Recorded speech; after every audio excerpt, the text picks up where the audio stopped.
এত সকালবেলা উঠে রান্না টান্না করাটা যে কি কষ্টের ব্যাপার আমরা যারা করি তারা কিন্তু সবাই জানি। আসসালামু আলাইকুম বন্ধুরা, কেমন আছেন? আশা করছি ভালো আছেন। আমরা আল্লাহর রহমতে ভালো আছি। আজকে যে সকালের নাস্তাটা আমি রেডি করছি, আজকে রুটি দিয়ে ডাল ভাজি দিয়ে খাবো, তাই আজকে ডাল ভাজিটা করে নিচ্ছি। জানেন, আমি আমার মামার মুখে থেকে শুনছি ডালের মানে গরুর মাংসের মধ্যে যত রকমের পুষ্টি আছে সব নাকি ডালের ভিতরে পাওয়া আছে। সেটা নাকি ডালকে নাকি গরিবের বন্ধু বলা হয়। এই যে দেখেন, একটা মরিচ পড়ে গেছিলো, সেটা কিন্তু আমি উঠিয়ে আবার দিয়ে দিছি। কেন দিয়ে দিচ্ছি জানেন?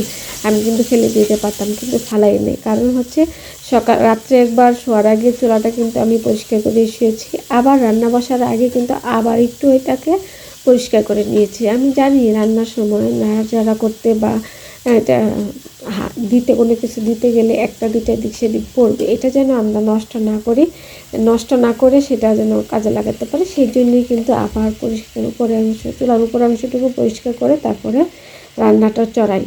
যাই হোক, এখানে কিন্তু পেঁয়াজ, রসুন, কাঁচামরিচ দিয়ে প্রথমে আমি ডালটাকে বেজে নিচ্ছি। আর এইভাবে ডাল ভাজি করলে সবাই পছন্দ করে।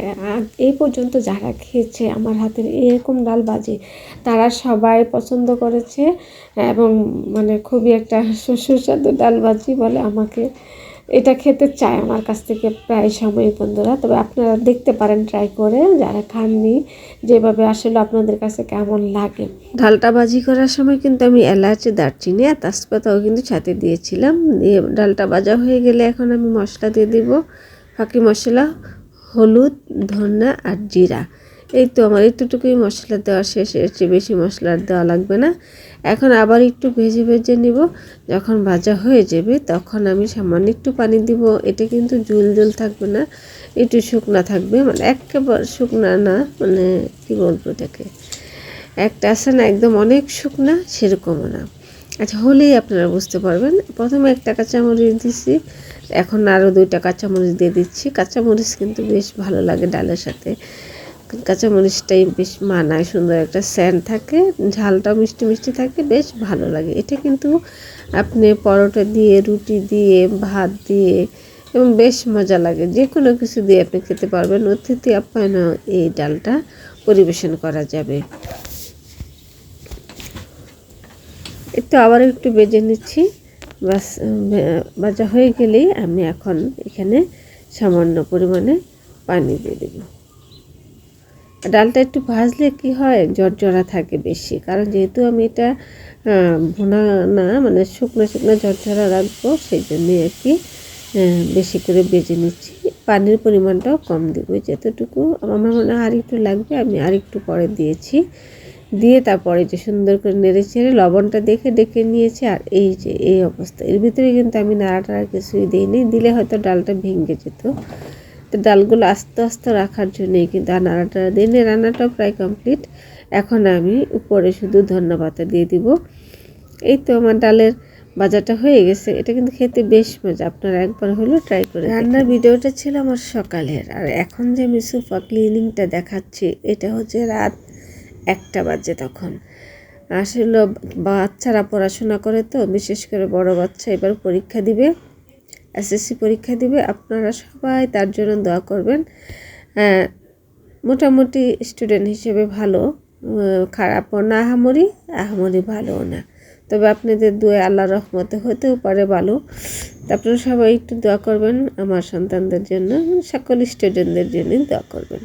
তো ও পড়তেছে, তা আমি ভাবলাম যে ঠিক আছে, ও যেহেতু পড়তেছে তাহলে আমি একটু ফার্নিচারগুলো পরিষ্কার করে ফেলি। আর একা একা হয়তো পড়তে বোরিং লাগবে, ওর হয়তো ভালো লাগবে না, বা অন্য দুষ্টামি করবে, সেই জন্য জাস্ট একটু সঙ্গ দেওয়া, আবার একটু পাহারা দেওয়া বলতে পারেন। যাই হোক, যেটা আমার কাজ আমি করতেছি, ওর কাজও করতেছে। তা আমি কিন্তু একটা সোফার চেয়ার পরিষ্কার করেছি। এখন ভাবলাম যে এটা আপনাদের সাথেই দেখাই কিভাবে আমি পরিষ্কার করি। একটা জালির ন্যাকড়া নিয়েছি, নিয়ে এটাকে ধুয়ে সুন্দর করে একদম পানি ভালো করে চিপে নিয়েছি। আর এটা দেখা গেছে মানে বেশ 2 মাস হবে আগে পরিষ্কার করেছিলাম। দেখেন এত কারুকাজের জিনিসে যে এত ময়লা আটকায়, আর এটা যে পরিষ্কার করতে এত কষ্ট হয়, সেটা যদি আমি আগে জানতাম তাহলে আমি এত কাজ দিয়ে কখনো বানাইতাম না ফার্নিচার। আসলে এটা অনেক বছর আগের, তো তখন তো বুঝি নাই যে আসলে পরিষ্কার করতে কেমন, তখন বুঝি নাই, সেই জন্য বানানো হয়েছে।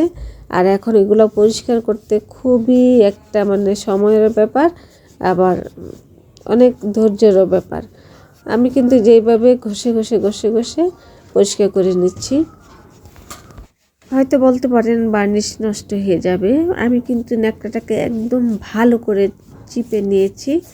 আর বার্নিশ এমনি তো এগুলো পুরান হয়ে গেছে, বার্নিশ অনেকটা নষ্ট হয়ে গেছে, সেই জন্যে কিন্তু আমি এই মানে একটু ভেজা ভেজা ন্যাকড়া দিয়ে পরিষ্কার করে নিচ্ছি, কারণ 2 মাস 3 মাস হবে পরিষ্কার করা হয় না, একদম বেশ বালু জমে গেছে।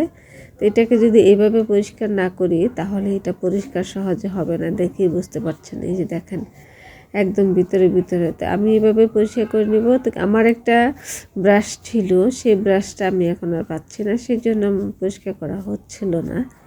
ব্রাশটা দিয়ে কিন্তু প্রথমে যদি একটু উপর দিয়ে ঝাড়ুর মতো করা হয় বা ব্রাশ করা হয় তাহলে কিন্তু এত ময়লা আটকায় না। মানে ব্রাশটা পাচ্ছি না খুঁজে, সেই জন্য অলসতা করে আবার যে নতুন একটা ব্রাশ আনবো সেটাও আনতে পারতেছি না। এই যে সেই জন্য আর কি আজকে রাত্রে এই মানে কাজটা করতেছি। কাজটা করেছি কিন্তু রাত্রে, ভয়েসটা দিয়েছি সকালে, তাই বিভিন্ন রকমের সাউন্ড আমার সাউন্ডের সাথে যুক্ত হয়েছে। আপনারা ক্ষমা সুন্দর দৃষ্টিতে দেখবেন, ভালোবাসার দৃষ্টিতে দেখবেন, আমার পাশেই থাকবেন, আমার জন্য দোয়া করবেন। সবাই ভালো থাকবেন। আজ এই পর্যন্তই। দেখেন কি সুন্দর পরিষ্কার করা হয়ে গেছে। আসসালামু আলাইকুম, আল্লাহ হাফিজ।